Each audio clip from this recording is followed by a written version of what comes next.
Shalom, எல்லாம் நல்லா இருக்கீங்களா? இன்றைக்கு நம்ம பிப்ளிக்கல் டேர்ம் தேர்ட் பார்க்க போகிறோம். ஸோ இது வந்து ஷார்ட் வீடியோவாக வந்து கொடுக்க முடியாது, இது ஒரு பெரிய ஒரு டாபிக். ஸோ அதனால் இதை லைவ்ல நான் போஸ்ட் பண்ணலான்னு சொல்லிட்டு இப்போ நான் லைவ் வந்திருக்கேன். ஸோ இன்றைக்கு நம்ம பார்க்க போகிற இந்த பிப்ளிக்கல் டேர்ம் வந்து ஏலோஹிம். ஸோ ஏலோஹிம் அப்படிங்கிறது வந்து ஆண்டவருடைய பல நாமங்களில், பல பெயர்களில் இதுவும் ஒன்று.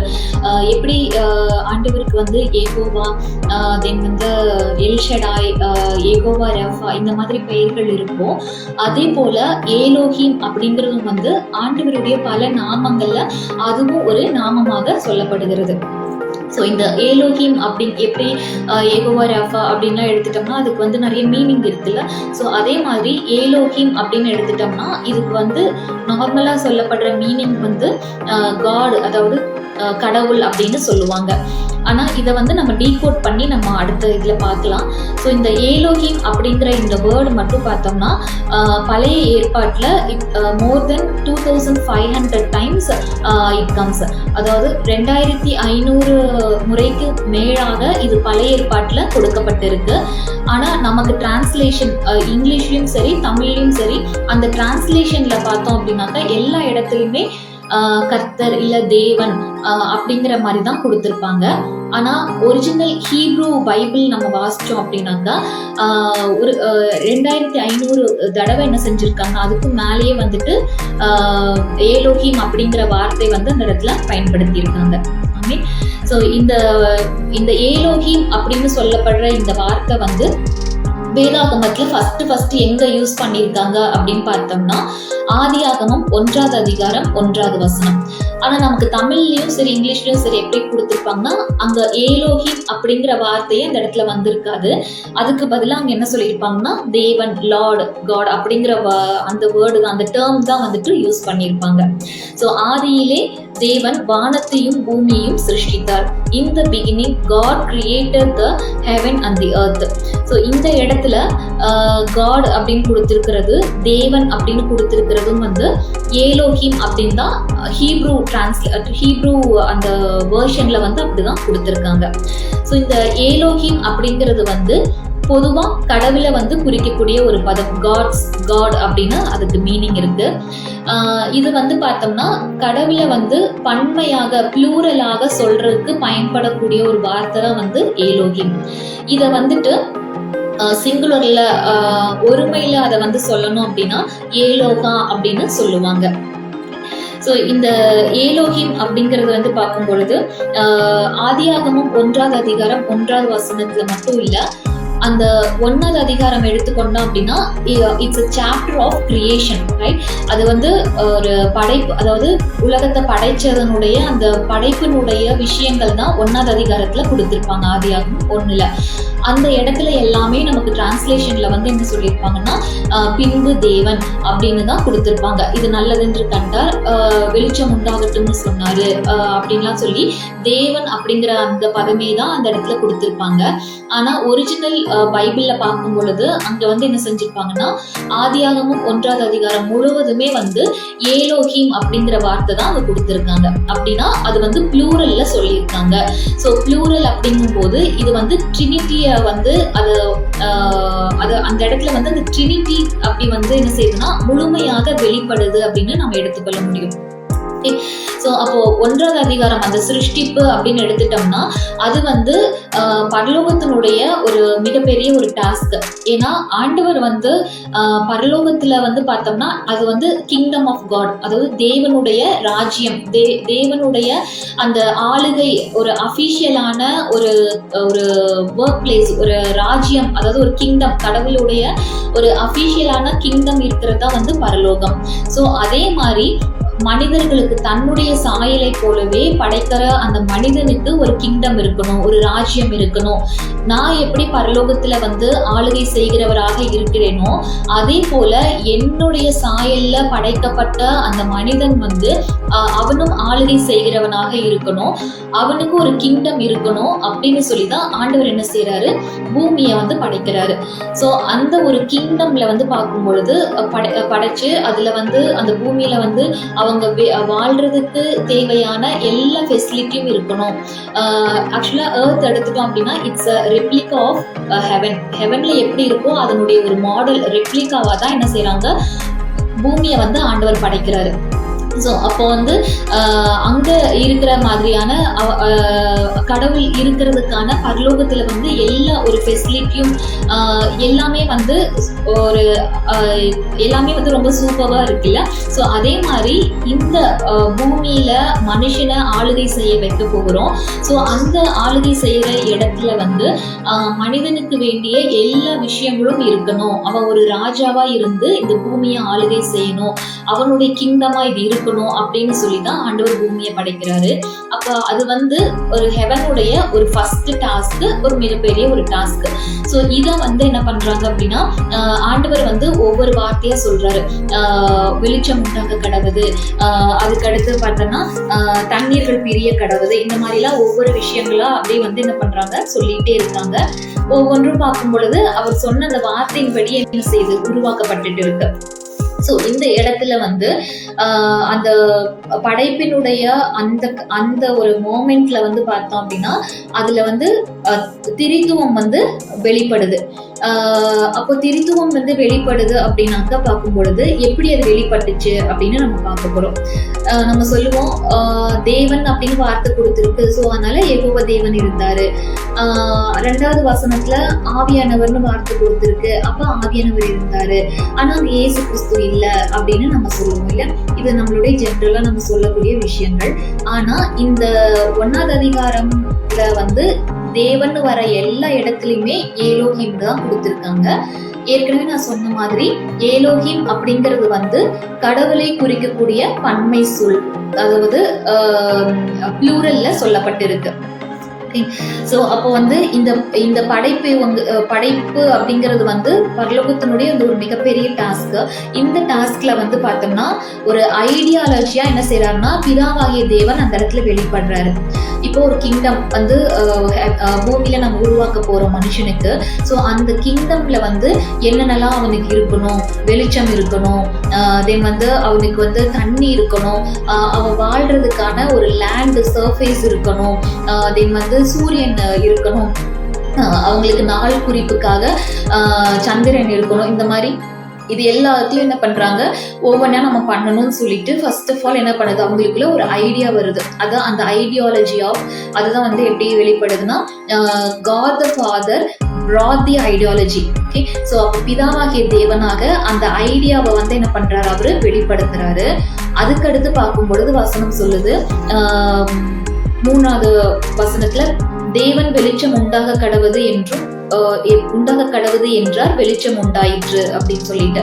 ஸோ அப்ப இந்த ஐடியா வந்திருக்கு, இந்த ஐடியாலஜியா வந்து இப்போ வார்த்தையாக வெளிப்படுது. அதாவது அது இயேசு கிறிஸ்துவாக அவரை வார்த்தைன்னு நம்ம சொல்றோம்ல. ஸோ அப்ப அவராக என்ன செய்யறாரு, அந்த இடத்துல வெளிப்படுறாரு. இப்போ இந்த வெளிப்பாடு வந்தது, வார்த்தையாக வெளிப்பட்டது வந்து அந்த இடத்துல வடிவம் பெறுது. அதுக்கு வந்து இப்ப ஜீவன் கொடுக்கணும்ல, அதுதான் என்னது பரிசுத்த ஆவியானவராக அந்த இடத்துல ஜீவனை கொடுக்கிறாரு. So finally it became alive by the power of the Holy Spirit. So பரிசுத்த ஆவியானவர் அந்த இடத்துல செயல்படும் பொழுதுதான் ஜீவன் இல்லாத ஒன்றுக்கு வந்து ஜீவன் வரக்கூடியதாக அது இருக்கும். ஸோ அப்போ இந்த கிரியேஷன்ல வந்து பார்க்கும் பொழுது வெறும் தேவன் மட்டும் அங்க செயல்பட கிடையாது. அதே மாதிரி பரிசுத்த ஆவியானவர் மட்டும் அந்த 2வது வசனத்துல வந்துட்டாரு அப்படி கிடையாது. அங்க வந்து ஏலோஹிம்னு கொடுத்திருக்கிறதுனால ஏலோஹிம் அப்படின்னாலே தேவனை பன்மை சொல்ல அழைக்கிறது. அதாவது ட்ரினிட்டிக்கு தான் என்ன சொல்லுவாங்கன்னா அந்த ஏலோஹிம்னு சொல்லுவாங்க. ஸோ அப்போ வந்து என்ன பண்ணுது, இது அந்த படைப்பின் நேரத்துல வந்து தேவன் வந்து தனியா எதையுமே அந்த இடத்துல செயல்படுத்த கிடையாது. திரித்துவமாக யூனிட்டியா வந்து அந்த காரியங்களை வந்து செய்யக்கூடியவங்களாக இருக்காங்க. ஸோ அப்போ இந்த படைப்பை அவங்க செய்யும் பொழுது with unity they completed the task successfully. So அப்போ அவங்க அந்த டாஸ்கை வந்து கம்ப்ளீட் பண்ணும்போது என்ன பண்றாங்க, யூனிட்டியா, அதனால திரித்துவம் அந்த இடத்துல வெளிப்பட்டதுன்னு நம்ம சொல்ல முடியும். ஓகே, ஸோ இப்போ இதே இந்த ஏலோஹிம் அப்படிங்கிறது வந்து ட்ரினிட்டிக்கு, அதாவது யூனிட்டிக்கு சொல்லுவாங்க. இந்த யூனிட்டி வந்து ஆரம்பத்துல அந்த உலகத்தை படைக்கிற பொழுது வெளிப்பட்டது. நெக்ஸ்ட் அது எங்க வெளிப்பட்டது அப்படின்னு பார்த்தோம் அப்படின்னாக்கா செகண்ட் டாஸ்க் அப்படின்னு பார்த்தோம்னா அப்போஸ்தலருடைய நாட்கள்ல. ஆமே. ஸோ அப்போஸ்தலருடைய நாட்கள்ல என்ன பண்ணுதுன்னா இந்த ஏலோகிம் அப்படிங்கிற சொல்லப்படுற இந்த ட்ரினிட்டி, இந்த யூனிட்டி வந்து அப்போஸ்தலருடைய காலத்துல தான் அதுக்கு பிறகு வெளிப்பட்டது. பார்த்தோம்னா அப்போஸ்தலர் 1வது அதிகாரம் 14வது வசனம், 2வது அதிகாரம் 44வது வசனம், 2வது அதிகாரம் 46வது வசனம். இந்த வசனத்துல எல்லாமே நம்ம பார்த்தோம் அப்படின்னா என்ன சொல்லியிருப்பாங்கன்னா அவர்கள் வந்து ஒருமனப்பட்டு அப்படிங்கிற வேர்டு வந்துட்டு அதிகமாக அங்க கொடுத்திருப்பாங்க. ஸோ அப்போ ஒருமனப்பட்டு அப்படிங்கும் பொழுது அவங்க எல்லாரும், அதாவது அப்போஸ்தலர்கள் தென் வந்து விசுவாசிகள், அவங்க எல்லாருமே ஒருமனப்பட்டு தேவனுடைய ராஜ்யத்தை அங்க கட்டுறாங்க. ஓகே. ஸோ இப்போ இது வந்து ஹெவனுடைய செகண்ட் டாஸ்க். ஸோ ஃபர்ஸ்ட் வந்து என்ன பண்ணுதுன்னா மனுஷனை வந்து படைக்கிறது, மனுஷனுடைய ஒரு கிங்டமை வந்து உருவாக்குறது. அதுல அந்த ஏலோகிம் அப்படிங்கிற ட்ரினிட்டி காடுடைய அந்த அனாயிட்டிங் அந்த இடத்துல ரிவீல் ஆகுது. அங்க வந்து அவங்களுடைய யூனிட்டி வந்து வெளிப்படுது. ஸோ செகண்ட் பார்த்தோம் அப்படின்னாக்கா இது வந்து அப்போஸ்தலருடைய நாட்கள்ல திரும்பவும் வெளிப்படுது. ஸோ இப்போ இந்த அனாயிட்டிங் அப்படிங்கிறது வந்து எந்த ஒரு சூழ்நிலையில அவங்களுக்கு வந்தது அப்படின்னு பார்த்தோம்னா பெந்தேகோஸ்தே நாளில அவங்க ஒரு அனாயிட்டிங் அவங்க பெற்றுக்கொள்றாங்கல்ல அந்த டைம்ல. ஸோ இதை பத்தி நம்ம அடுத்து நம்ம பார்க்கலாம். ஸோ அப்போ வந்து என்னன்னா இந்த அப்போஸ்தலருடைய டாஸ்க் என்னவா இருந்துச்சு அப்படின்னா சிலுவையில இயேசு கிறிஸ்து பெற்றெடுத்த அந்த சபையை வந்து இவங்க என்ன பண்ணணும், எஸ்டாப்ளிஷ் பண்ணணும். ரைட். அப்போ இந்த எஸ்டாப்ளிஷ் பண்ணுகிற அந்த டாஸ்கை வந்து அப்போஸ்தலர்களும் அவங்களுடைய விசுவாசிகளுமாக இணைந்து ஒருமனப்பட்டு அந்த டாஸ்கை வந்து அவங்க கம்ப்ளீட் பண்றாங்க. இந்த இடத்துலயும் என்ன செய்யுது அப்படின்னா அந்த ஏலோகிம் அப்படின்னு ஆரம்பத்துல வெளிப்பட்ட அதே அந்த ஒரு அனாயிட்டிங், அந்த ஒரு யூனிட்டி வந்து இவங்களுக்குள்ள வெளிப்பட்டது. ஸோ தேர்ட் டாஸ்க், இது மூணாவது எங்க வெளிப்படுது அப்படின்னு பார்த்தோம்னா இந்த last days. So in the last days, heaven will pour out the unity among the church. So இப்போ இந்த கடைசி நாட்கள்ல வந்து திரும்பவும் அந்த ஏலோகிமுடைய அனாயிட்டிங், அதாவது யூனிட்டி அப்படிங்கிறது திரும்பவும் என்ன செய்யும், அது ரிவீல் ஆகும். ஸோ அப்போ அந்த ரிவீல் ஆகுறது எதுக்கு அப்படின்னாக்கா இப்போ வந்து அப்போஸ்தலர் நாட்கள்ல அது ரிவீல் ஆச்சு. அந்த டைம்ல என்ன பண்ணாங்க, சபை வந்து எஸ்டாப்ளிஷ் பண்ணப்பட்டுச்சு, அது வந்து ஆரம்பிக்கப்பட்டது. ரைட். ஃபவுண்டேஷன் போட்டாங்க.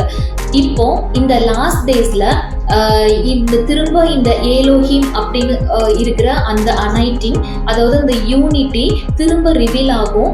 எதுக்காக அப்படின்னு பார்த்தோம்னா சிலுவையில ஆண்டவர் நமக்கு கொடுத்த அந்த எல்லா விதமான பிளெஸிங்ஸும் வந்து இப்போ சபைக்குள்ள மேனிஃபெஸ்ட் ஆகும்.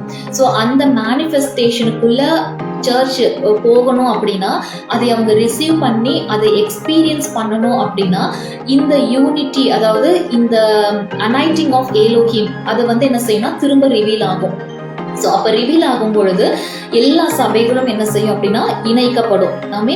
ஸோ அப்போ இணைக்கப்படும் பொழுது அவங்க எப்படி ஆதி அப்போஸ்தலர் நாட்கள்ல அப்போஸ்தலர்களும் விசுவாசிகளும் இணைந்து அந்த கிங்டமை வந்து அவங்க ஃபவுண்டேஷன் போட்டாங்களோ, அதை ஃபார்ம் பண்ணி எஸ்டாப்ளிஷ் பண்ணாங்களோ, அதே மாதிரி இந்த லாஸ்ட் டேஸ்ல இந்த manifestation of the blessings of the cross, அதாவது அந்த சிலுவையினுடைய அந்த ஆசீர்வாதத்தை நம்ம அனுபவிக்கணும், எக்ஸ்பீரியன்ஸ் பண்ணணும், சபைக்குள்ள அது மேனிஃபெஸ்ட் ஆகணும் அப்படின்னா திரும்ப இந்த ஏலோகினுடைய அந்த அனாயிட்டிங் போற அது வந்து வரும்பொழுதுதான் அவங்க உள்ள என்ன பண்ணுதுன்னா அது ஒரு யூனிட்டி கிடைக்க ஆரம்பிக்கும். ஆமே. ஸோ இந்த ஏலோகிம் அப்படிங்கிறது வந்து பார்த்தோம் அப்படின்னா அதாவது நியூ கவர்னன்ட், அதாவது புதிய உடன்படிக்கை, அதுதானே ஆண்டவர் நமக்கு கொடுத்தாருல, அந்த நியூ கவர்னன்ட்டுடைய அந்த பிளெஸிங்ஸ் சொல்ல போனோம்னா இது வந்து reversion of garden of Eden. So இந்த லாஸ்ட் டேஸ்ல வந்துட்டு எப்படி அந்த ஆரம்ப நாட்கள்ல ஆண்டவர் வந்து ஒரு கிங்டம், ஏதேன் தோட்டத்தை அந்த ஆளுகை செய்யும்படியாக ஒரு கிங்டமை வந்து ஆதாம் ஏவாளுக்கு கொடுத்தாங்க. அதுல என்னென்ன மாதிரியான பிளெஸிங்ஸ் எல்லாம் இருந்துச்சோ அந்த பிளெஸிங் தான் திரும்ப என்ன செய்ய போகுது அப்படின்னா ரீவர்ஸ், அது திரும்பவும் அது சபைக்கு கடந்து வரும். ஸோ பார்த்தோன்னா அதுதான் வந்து என்னதுன்னா 1000 வருட அரசாட்சி அப்படின்னு நம்ம சொல்ல முடியும். ஏன்னா 1000 வருட அரசாட்சியும் நீங்க அந்த லைஃப் ஆஃப் ஈடன் அதையும் நீங்க கம்பேர் பண்ணி பார்த்தீங்கன்னா ரெண்டுமே சேமா தான் இருக்கும். அங்கேயும் வந்து என்ன பண்ணுச்சு அப்படின்னா தீங்கு எதுவுமே இல்லை, மனிதர்கள் அவங்க 2 பேருமே நல்லா இருந்தாங்க, எல்லா பிளெஸிங்ஸும் அவங்களுக்கு இருந்துச்சு, ப்ராஸ்பரிட்டியில இருந்தாங்க. இன்னும் சொல்ல போனோம்னா உச்சிதமான ஆசீர்வாதங்கள்ல அவங்க இருந்தாங்க. அங்க வந்து அவங்களுக்கு வியாதி கிடையாது, அவங்களுக்கு கண்ணீர் கவலை அந்த மாதிரி எதுவுமே இல்லை. மிருகங்களும் சந்தோஷமா எதையும் சாப்பிடாம என்ன செஞ்சது, ஒற்றுமையாக இருந்தது. ஸோ அதே தான் என்ன பண்ணுது அப்படின்னா மில்லினியம் அந்த 1000 வருட அரசாட்சியிலையும் வந்து நம்ம பார்க்குறோம். ஸோ மிருகங்கள் எல்லாம் ஒன்றா இருக்கும் அப்படின்னு சொல்லிட்டு அங்க அப்புறம் வந்து தீங்கு செய்யறவங்க இருக்க மாட்டாங்க அப்படின்னு எல்லாம் நம்ம பார்க்குறோம். ஸோ ரெண்டுமே வந்து கம்பேர் பண்ணி பார்த்தோம்னா ரெண்டுமே ஒன்று தான். ஸோ 1000 வருட அரசாட்சி அப்படிங்கிறது வந்து the reversion of garden of Eden. So அப்போ இந்த ஒரு மேனிஃபெஸ்டேஷனுக்குள்ள இது வந்து நியூ கவர்னன்ட்டுடைய மேனிஃபெஸ்டேஷன். அதுக்குள்ள வந்து சபை போகணும் அப்படின்னா திரும்ப எப்ப ஆதி அப்போஸ்தலர் நாட்கள்ல வந்த அந்த ரிவீலான அனாயிட்டிங் ஆஃப் ஏலோகிம், அதாவது யூனிட்டின்னு சொல்லப்படுறது, அது திரும்ப வரும் பொழுதுதான் இந்த மாதிரியான சம்பவங்கள் வரும். அப்பதான் சபை என்ன செய்யுது அப்படின்னா அந்த மேனிஃபெஸ்டேஷனுக்குள்ள அது கடந்து செல்லும். ஆமென். ஸோ இந்த ஏலோகிம் அப்படிங்கிறது வந்து பார்த்தோன்னா இதுக்கு வந்து ஓகே 5 வார்த்தைகளை சேர்ந்தது தான் ஏலோகிம் அப்படின்னு சொல்லுவாங்க. ஸோ ஃபர்ஸ்ட் இது ஹீப்ரூ வேர்டு பார்த்தோம்னா ஆலஃப் அப்படின்னு சொல்லுவாங்க. ஸோ ஆலஃப் அப்படின்னா என்ன அப்படின்னா அதுக்கு அர்த்தம் வந்துட்டு லீடர்ஷிப்பை வந்து அது வந்து மென்ஷன் பண்ணும். ஓகே. ஸோ ஒவ்வொரு ஹீப்ரூ வேர்டுக்கும் பார்த்தோம்னா ஒரு பிக்டோகிராஃப் இருக்கும். Pictograph means like picture value. அதாவது ஒரு இப்போ நம்மளோட ஊர்ல பார்த்தோம்னா அப்படின்னு போட்டு அம்மா அப்படின்னு போட்டு ஒரு பிக்சர் போட்டிருப்போம்ல. ஸோ அந்த மாதிரி ஹீப்ரூ வேர்டுக்கும் பார்த்தோம்னா பிக்டோகிராஃப் வச்சும் அவங்க என்ன பண்ணுவாங்க அதை சொல்லுவாங்க. ஸோ இந்த ஆலஃப் அப்படிங்கிறதுக்கு வந்து ஆக்ஸ் அப்படிங்கிற ஒரு பிக்டோகிராஃப் இருக்கும். ஓகே. அந்த எருதினுடைய அந்த அதுதான் தலையை வந்து கொடுத்துருப்பாங்க. ஸோ அது வந்து என்ன ஆலஃப் அப்படின்னாலே எப்பவுமே லீடர்ஷிப்பை தான் அது வந்து மென்ஷன் பண்ணும். லீடர்ஷிப் அப்படிங்கிறது வந்து தேவனை வந்து மென்ஷன் பண்ணும். ஓகே. ஸோ 2வது இருக்கக்கூடிய வார்த்தை வந்து பார்த்தோன்னா லாமெட் அப்படிங்கிறது வந்து ஷெப்பர்ட்ஸ் ஸ்டாஃப், அதாவது அத்தாரிட்டி. இதை வந்து குமாரனாகி இயேசு கிறிஸ்துவுக்கு அடையாளமாக சொல்லுவாங்க. ஏன்னா அவர் நம்முடைய மேய்ப்பராக இருக்கிறாருன்னு சொல்றோம்ல, அதனால இதனுடைய பிக்டோகிராஃப் பார்த்தோம்னா அந்த ஒரு மேய்ப்பனுடைய கோல் இருக்கும்ல, அதுதான் வந்து இதனுடைய பிக்டோகிராஃப். 3வது வார்த்தை வந்து பார்த்தோம்னா கேன்னு சொல்லப்படுறது. K means reveal R the one who reveals. இதுக்கு வந்து பிக்டோகிராஃப் பார்த்தோம்னா ஒரு மனுஷன் வந்து 2 கையும் தூக்கிட்டு இருக்கிற மாதிரி இருக்கும். இதை வந்து ஹோலி ஸ்பிரிட்டுக்கு ஒரு அடையாளமாக சொல்லுவாங்க. அடுத்து 4வது வார்த்தை வந்து யோது மீன்ஸ் எ மைட்டி டீட்ஸ். இது வந்து பார்த்தோம்னா ஒரு மனுஷனுடைய கையை வந்து சொல்லி பிக்டோகிராஃப் இருக்கும். அடுத்து லாஸ்டா பார்த்தோம்னா மெம்னா வாட்டர், தண்ணி. இது வந்து பார்த்தோம்னா ஒரு வேவ்ஸ் அப்படின்னு சொல்லலாம், அதாவது ஒரு பெரிய ஒரு அலை அப்படின்னு இதுக்கு வந்து மென்ஷன் பண்ணுவாங்க. ஸோ என்ன அப்படின்னா இந்த ஏலோகிம் அப்படிங்கிறது வந்து இந்த 5 வார்த்தைகளால சேர்ந்தது தான் ஏலோகிம்னு சொல்லப்படுறது.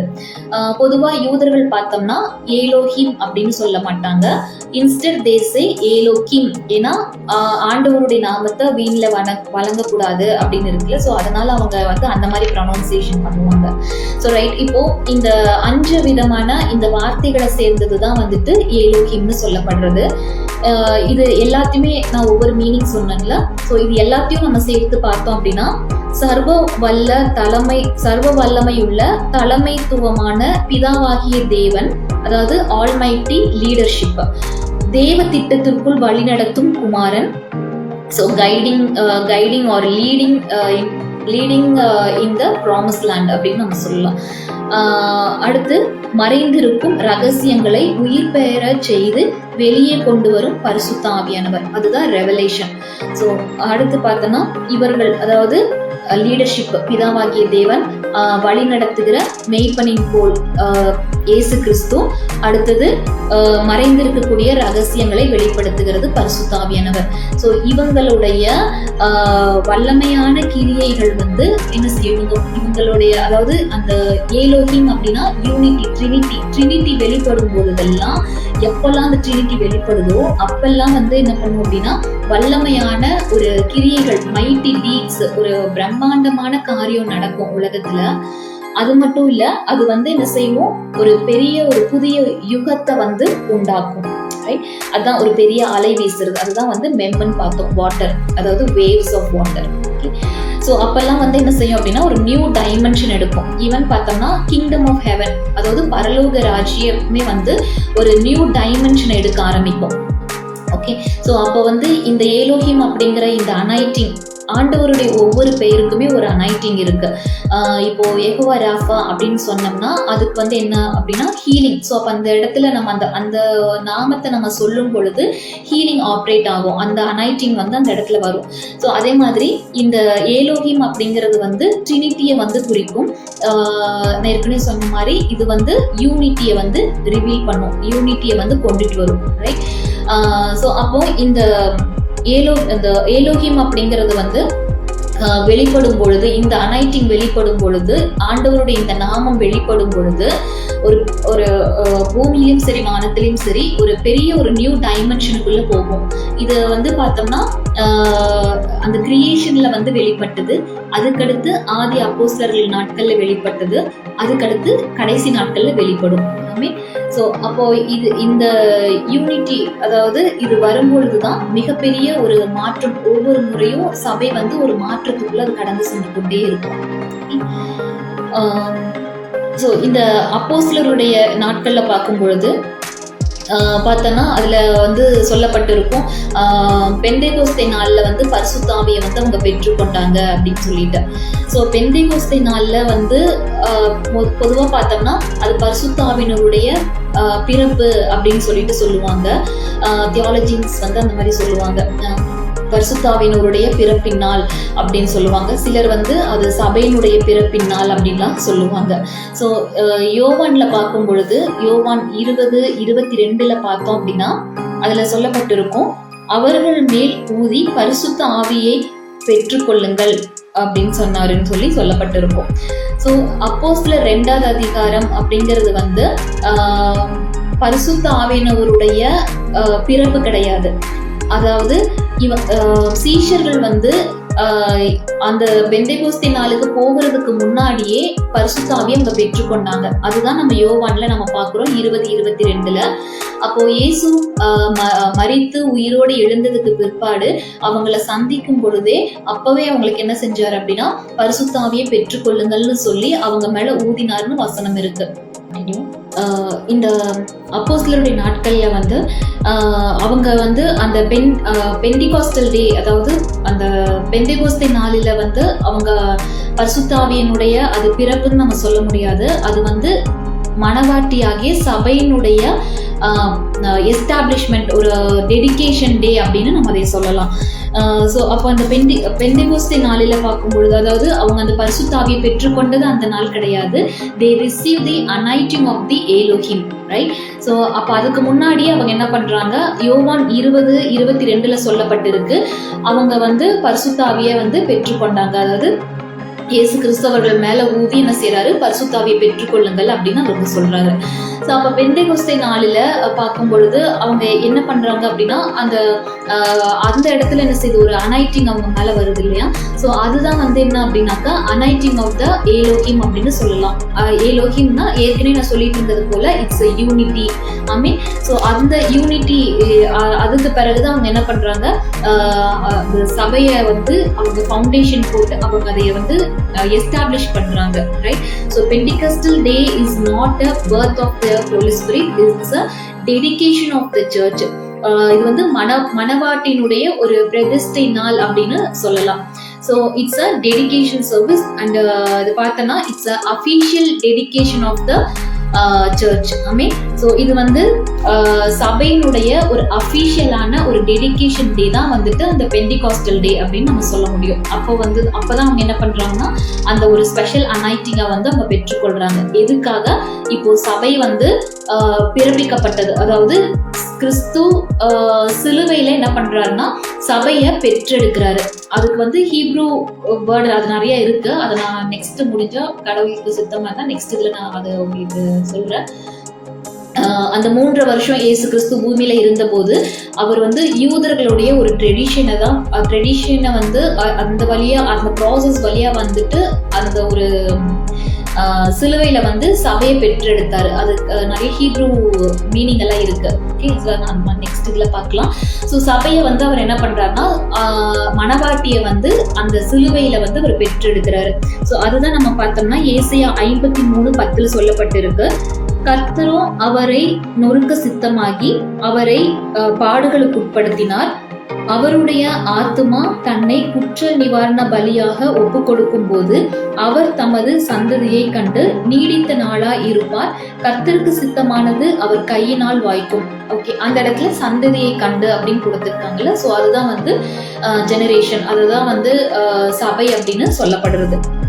ஓகே, ஸோ இப்போ இந்த டெடிகேஷன் நான் சொல்றதுக்கு காரணம் என்ன அப்படின்னு பார்த்தோம்னா, சேம் டெடிகேஷன் வந்து பழைய ஏற்பாட்டில் பார்த்தோம் அப்படின்னா சாலமோனுடைய காலத்துல நடந்துச்சு.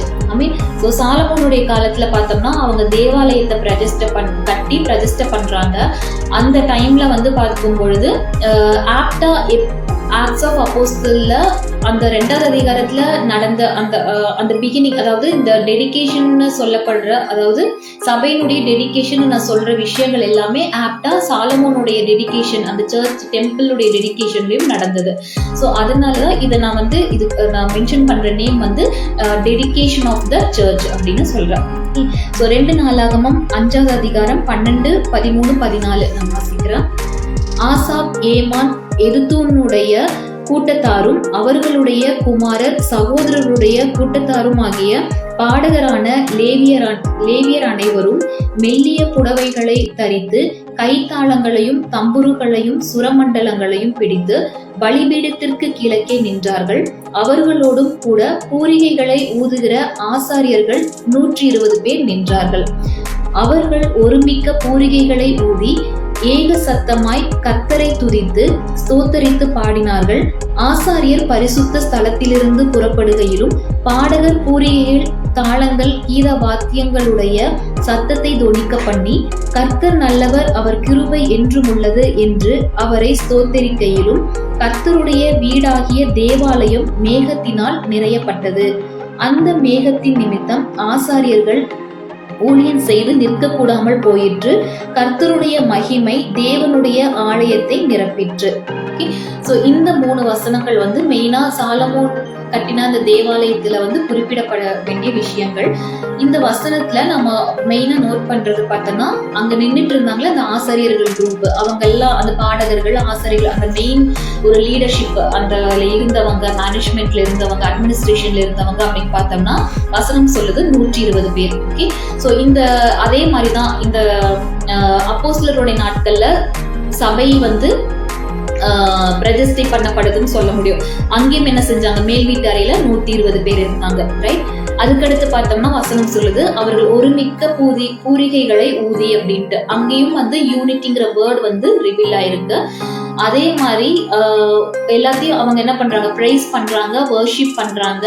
அதுதான் அங்க நடந்துச்சு. ரைட், டெடிகேஷன் பண்ணும்போது இதேதான் சபை அப்போஸ்தலருடைய காலத்துல அந்த மேல் வீட்டறையில அவங்க எல்லாம் என்ன செஞ்சாங்க, தேவனை துதித்து கொண்டு இருக்காங்க. எல்லாரும் ஒன்று சேர்ந்து ஜபத்திலும் உபவாசத்திலும் இருந்தாங்க, துதித்து கொண்டு இருக்காங்க.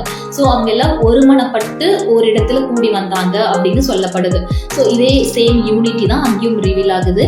தேர்டு பார்த்தோம் அப்படின்னா இந்த 14வது வசனத்துல தேவனுடைய ஆலயத்தை நிரப்பிற்று, அதாவது கர்த்தருடைய மகிமை தேவனுடைய ஆலயத்தை நிரப்பிற்றுன்னு சொல்லப்பட்டிருக்கிற இடத்துல இங்க கொடுத்திருக்கிற வேர்டு வந்து தேவனுடைய ஆலயம் கிடையாது, it's a house of Elohim. Amen. So அப்போ இந்த இடத்துல தான் வந்து என்ன பண்ணுது அப்படின்னா ஏலோஹிம் அப்படிங்கிற வேர்டு தான் ஹீப்ரூ பைபிள்ல கொடுத்திருக்காங்க. ஸோ ஏலோஹிம் அப்படின்னா it's a anointing of unity, it's a revelation of the trinity God, right? So அதே தான் வந்து என்ன பண்ணுது அப்படின்னா இந்த ஒருமனப்பட்டு இருந்தது இது எல்லாமே வந்து எப்படி வரும் அப்படின்னா அவங்க அந்த ஏலோஹிமனுடைய அந்த அனைட்டிங் அந்த திரித்துவம் வெளிப்படும் போதுதான் இந்த யூனிட்டி வரும், ரைட்? இதே தான் என்ன செஞ்சது அப்படின்னா ஆதி அப்போஸ்தலர் நாட்கள்ல அவங்க வந்து என்ன பண்றாங்க, ஒருமனப்பட்டு இருக்காங்க.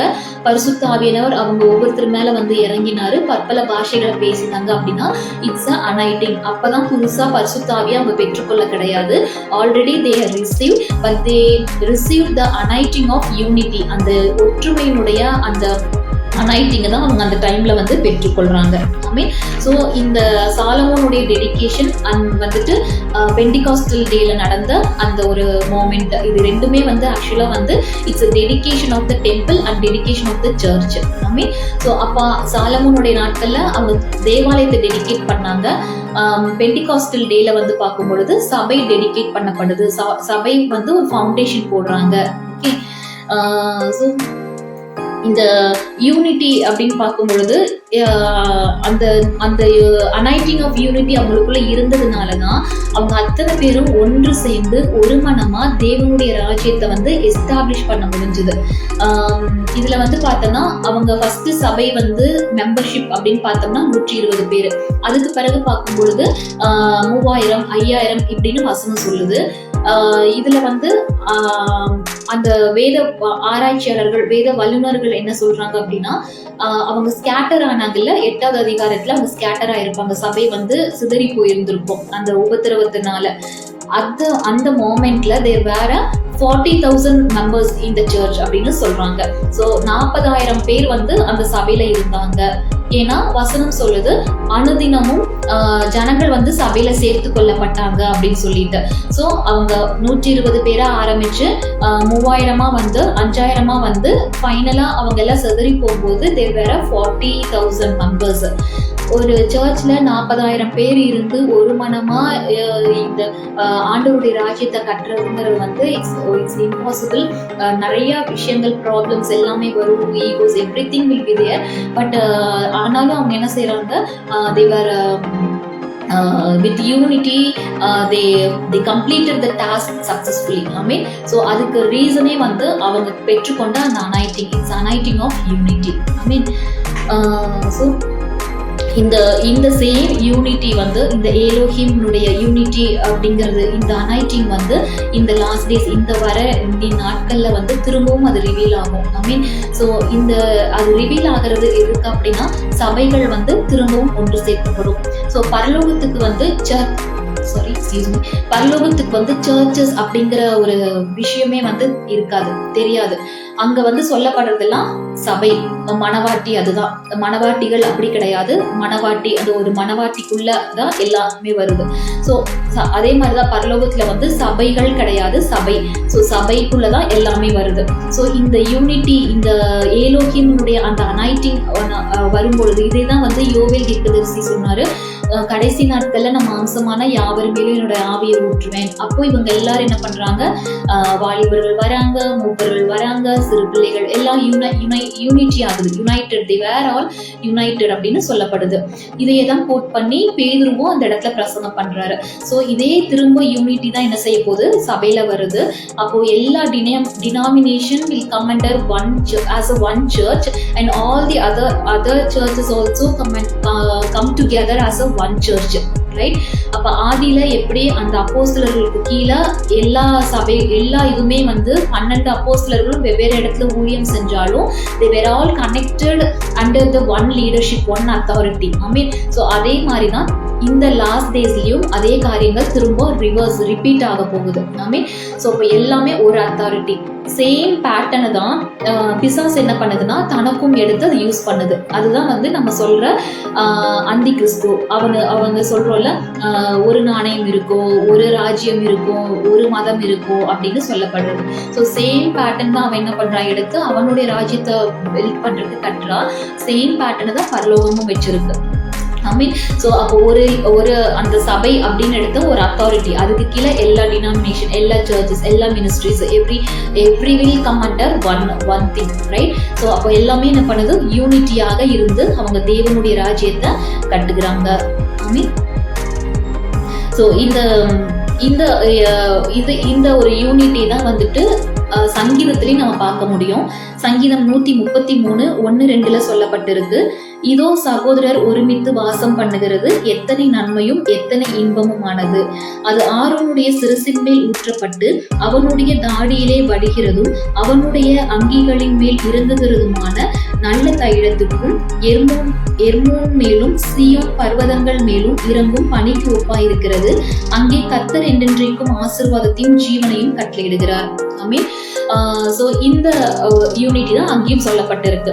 ஸோ அப்போ ஒரு லீடர்ஷிப், அந்த ஒரு லீடர்ஷிப் அதுக்கு கீழே என்ன பண்ணுதுன்னா எல்லாமே வந்து யுனைட் ஆகும் பொழுது அங்க ஊற்றப்படுகிற அந்த ஒரு பிளெஸ்ஸிங்ஸ், வசனம் சொல்லுது அங்க ஆண்டவர் இருப்பாரு, அதுல வந்து என்ன பண்ணுனா ஆசீர்வாதத்தையும் ஜீவனையும். So the blessings, all kind of blessings, so the blessings of the cross will manifest under the one authority.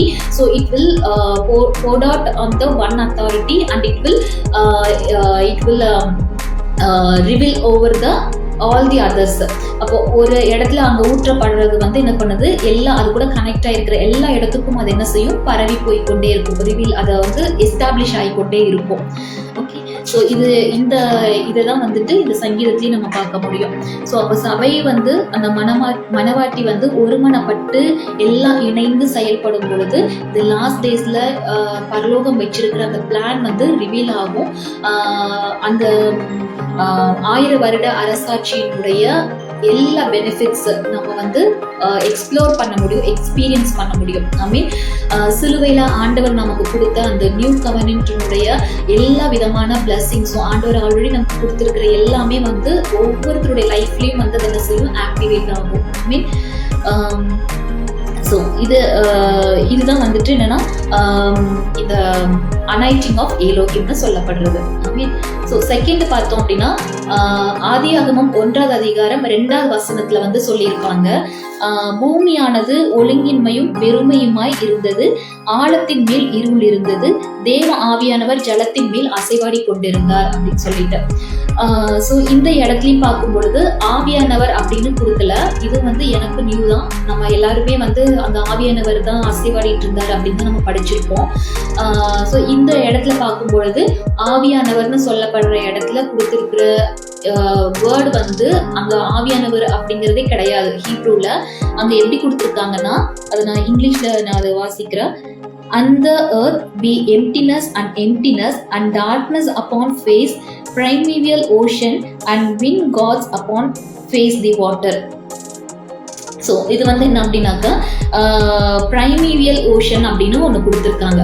அதாவது பிரைமீவியல் அப்படின்னா இது வந்துட்டு the primeval sea is a chaotic uncreated state that appears in creation. It is also known as premortal ocean. அதாவது இதுக்கு வந்து இந்த பிரைமீவியல் அப்படிங்கிறத வந்து பைபிள்ல கொடுத்துருக்காங்க. இதை வந்து சயின்டிஸ்ட் வந்து அவங்களோட டேர்ம்ல என்ன சொல்லுவாங்கன்னா பிரைமோடியல் அப்படின்னு சொல்லுவாங்க. பிரைமோடியல் அப்படிங்கிறது வந்து ஒன்றும் இல்லை, என்னன்னா தண்ணியில இருந்து தான் எல்லாமே வந்து பிறப்பிக்கப்பட்டுச்சு அப்படின்னு சொல்லப்படுறது தான் அந்த ஒரு ஸ்டேஜ். இது வந்து ஸ்டார்டிங் ஸ்டேஜ் அப்படின்னு சொல்லலாம். ஓகே, ஸோ பாறையில இருந்து அந்த தண்ணி வந்தது, அதுல இருந்து மற்ற ஜீவன்கள் எல்லாம் பிறப்பிக்கப்பட்டது. இதுதான் வந்து சயின்டிஸ்டுடைய கான்செப்ட்.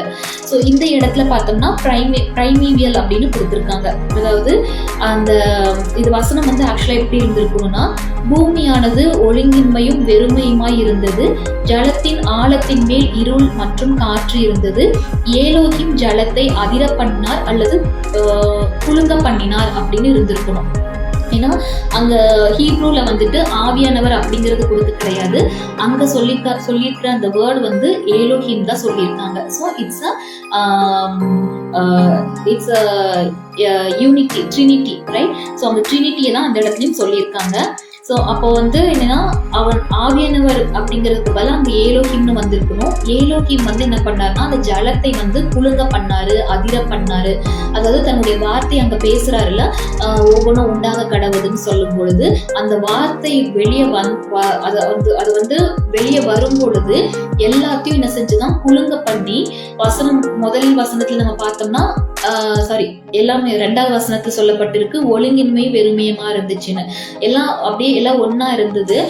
ஆண்டவருடைய வார்த்தை அங்க எக்ஸ்ப்ளோர் ஆன உடனே எல்லாம் அந்த ஸ்டேட்டுக்கு என்ன செஞ்சுச்சு, மூவ் ஆச்சு, அதிர பண்ணுச்சு, குலுங்க பண்ணுச்சு அப்படின்னு தான் சொல்ல முடியும். ஓகே, ஸோ இதுதான் நமக்கு சங்கீதத்துல பார்த்தோம்னா சொல்லப்பட்டு இருக்கும். சங்கீதம் 29:3 கர்த்தருடைய சத்தம் தண்ணீர்கள் மேல் தொனிக்கிறது, மகிமையுள்ள தேவன் முழங்குகிறார், கர்த்தர் திரளான தண்ணீர்கள் மேல் இருக்கிறார் அப்படின்னு சொல்லிட்டு. ஸோ தேவனுடைய சத்தம் என்ன செய்தது, அந்த இடத்துல குலுங்க பண்ணினார், அதாவது அதிர பண்ணிற்று அப்படின்னு சொல்லப்படுது. அவர் வார்த்தை வந்த உடனே அங்கங்க இருந்தது, ஒழுங்கின்மையா இருந்தது, வெறுமையா இருந்தது, எல்லாமே என்ன செய்து அந்தந்த ஆர்டருக்கு போகுது. அதுக்கு பிறகு எல்லாமே ஆர்டர் பண்ணிட்டு எங்கெங்க எது இருக்கணுமோ எல்லாம் ஆர்டர் பண்ணிட்டு அப்புறம் தான் ஒவ்வொன்றையும் ஆண்டவர் வந்து சிருஷ்டிக்கிறாரு. ஓகே, ஸோ இந்த 2வது வசனமும் வந்து ஆவியானவர் அசைவாடினார் கிடையாது. அந்த இடத்துல வந்து ஏலோஹிம் தேவன் வந்து அந்த தண்ணீரை வந்து குலுங்க பண்ணினாரு, அதிர பண்ணினாருன்னு தான் அர்த்தம் வந்து கொடுத்துருக்காங்க. ரைட்? ஸோ இந்த ஏலோஹிம் அப்படிங்கிறது வந்து என்னன்னா இட்ஸ் அனாயிட்டிங் ஆஃப் யூனிட்டி. ஸோ இந்த யூனிட்டி இது லாஸ்ட் டேஸ்ல வெளிப்படுறதுக்கு ஒரு சைனா ஆண்டவர் என்ன செய்ய போறாருன்னா நிறைய சபைக்குள்ள பிரிந்து இருக்கிற ஃபேமிலிஸ் வந்து ரீயூனைட் ஆகும்.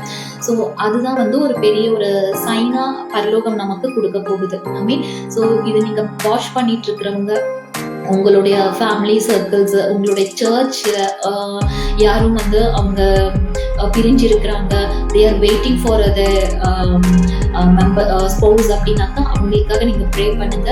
தே are waiting, surely they will be reunited. Okay, so அப்போது அவங்க வந்து அந்த ஏலோஹிமுடைய அனைட்டிங், அதாவது திரித்துவனுடைய அந்த யூனிட்டி அப்படிங்கிறது வந்து இந்த நாட்களில் வந்து சபையில் அது ஊற்றப்பட போகுது.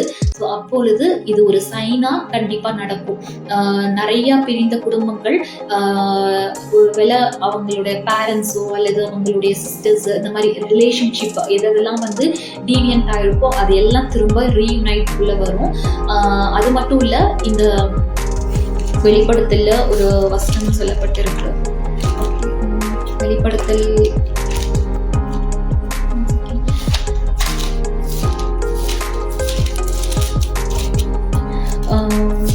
2வது அதிகாரத்துல சொல்லப்பட்டிருக்கல, ஆனாலும் நீ ஆதியில் கொண்டிருந்த அன்பை விட்டா என்று உன் பேரில் எனக்கு குறை உண்டு.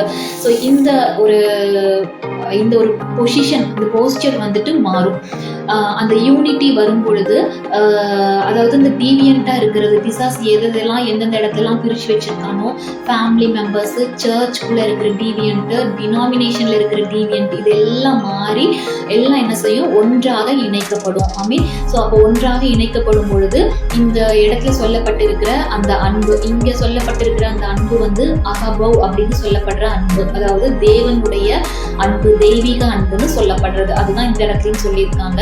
இதுதான் வந்து யோவான் சொல்லும் பொழுது ஆதியில நீ இருந்த அன்பு போயிடுச்சு. அதாவது மனுஷனை ஆண்டவர் படைக்கும் போது தன்னுடைய சாயல்ல படைச்சாருன்னு பாக்குறோம். ஸோ தன்னுடைய சாயல், அவருடைய சாயலா இருக்கிறது, அவருடைய அன்பு என்னது, தி லவ் ஆஃப் அகபவ். அந்த அன்பு என்ன செய்யும், ஆதியில ஆதாம் ஏவாளுக்குள்ள இருந்தது. அவங்க பாவம் செஞ்ச போது அது டோட்டலா மாறிடுச்சு. ஸோ திரும்ப அந்த அன்பு சபைக்குள்ள அது ஊற்றப்படும். அது வரும் பொழுது எதெல்லாம் பிரிஞ்சிருக்கோ, எதெல்லாம் டீவியண்டா இருக்கும், டினாமினேஷன்ஸா அல்லது ஒரு ஃபேமிலி ரிலேஷன்ஷிப்பா அல்லது சர்ச் ரிலேஷன்ஷிப் எல்லாமே என்ன செய்யும், மீண்டுமாக ஒன்றிணைக்கப்படும். லைக் எப்படின்னா, எசேக்கியேல் புஸ்தகத்துல பார்த்தோம்னா அந்த தீர்க்கதரிசி போய் பள்ளத்தாக்குல நிக்கிறாரு. எலும்பு தனியா, சதை தனியா, எல்லாம் அப்படி என்ன பண்ணுது, எல்லாம் சிதறி கிடக்குது. அப்போ அவர் அந்த வார்த்தைகளை பேசும் பொழுது தீர்க்க தரிசனம் சொல்லும் பொழுது இது எல்லாமே இணைக்கப்படுது இல்லையா, இணைக்கப்பட்டு ஒரு சேனையாக எழும்பிற்று. So same thing will happen in the last days. அப்போ இந்த anointing of Elohim once the poured, it will happen in the last days. So இந்த anointing, இந்த Elohim unity Trinityங்கிறது வந்து ரிவீல் ஆகும் பொழுது சிதறி இருக்கிற எல்லா நபர்களும் இணைக்கப்படுவாங்க under one authority, under one authority. Yes, அந்த ஒரு அத்தாரிட்டிக்கு கீழே எல்லாம் வந்து இணைக்கப்படும் பொழுது ஒரு தேவ சேனையாக சபை மீண்டுமாக எப்படி ஆடி அப்போஸ்தலர் நாட்களில் ஒரு சேனையாக இருந்தவங்க எல்லாத்தையும் வந்து ஜெயித்தாங்களோ, எஸ்டாப்ளிஷ் பண்ணாங்களோ, அதே மாதிரி ஒரு சேனையாக அது எழும்பும். So I speak unity upon every one of you. உங்கள் மேலேயும் நான் அந்த வார்த்தைகளை பேசுகிறேன், உங்கள் மேலே அந்த யூனிட்டி பேசுகிறேன். I speak the anointing of Elohim. I release the anointing of Elohim upon every one of you. உங்க மேல அது வரட்டும். நிச்சயமாக உங்களுடைய லைஃப்ல எதெல்லாம் வந்து டீவியண்டா இருக்கோ அதெல்லாம் ஆண்டவர் இணைப்பாரு. உங்களுடைய ஊழியத்துல டீவியண்டா இருக்கிறவங்களை எல்லாம் திரும்ப உங்களுக்கு ஒரு சேனைகளாக ஆண்டவர் கொண்டு வருவார். So I hope this is a very useful to you. இதை எல்லாருக்கும் ஷேர் பண்ணுங்க. ஸோ அதுக்காக நீங்க ப்ரே பண்ணுங்க. கண்டிப்பா ஆண்டவர் இந்த ஒரு அனாயிட்டிங் உள்ள சபையை மீண்டுமாக எடுத்துக்கொண்டு செல்வார். உங்களை தனிப்பட்ட விதத்துல ஆண்டவர் நிரப்புவாரு. உங்க மூலியமாக நீங்க போகிற இடங்கள், நீங்க பார்க்கிற ஜனங்களுக்குள்ள அந்த அனாயிட்டிங் ஸ்ப்ரெட் ஆகும். ஈவன் உங்க கூட கனெக்ட் ஆகிருக்கிறவங்க கூட அது ஸ்ப்ரெட் ஆகும். அப்பொழுது எல்லாரும் இணைக்கப்படுவாங்க. ஒரே சேனையாக ஆண்டவருடைய ராஜ்யத்தை கட்டும்படியாக எழும்புவாங்க.